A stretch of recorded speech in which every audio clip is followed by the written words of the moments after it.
बाबासाहेब आंबेडकरांचा स्त्रियांबद्दलचा सगळ्यात मोठा विचार सांगू. मॅटर्निटी लिव्ह नावाचं प्रकरण वाचा, हिंदू कोडबिल वाचा. हिंदू कोडबिलामध्ये डॉक्टर बाबासाहेब आंबेडकरांनी ज्या तरतुदी मांडल्या ना, त्या तरतुदी वाचा.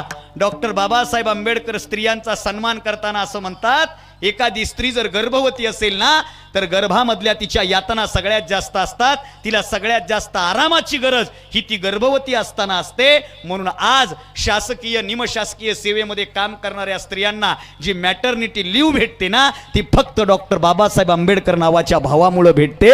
डॉक्टर बाबासाहेब आंबेडकरांनी ही केलेली तरतूद आहे. अगोदर ती 12 महिन्याहून पुन्हा 24-26 महिन्यापर्यंत नेण्याचं काम केलं. आई आणखीन थोडं पुढं बोलू का नवऱ्यासोबत थोडं खटकलं की अगोदरचे माजुरडे नवरे काय करायचे, बायकोला सोडून द्यायचे. आता असं कुणी करू शकत नाही, कारण आता पोरगा नवरदेव होणं हीच लई मोठी गोष्ट आहे.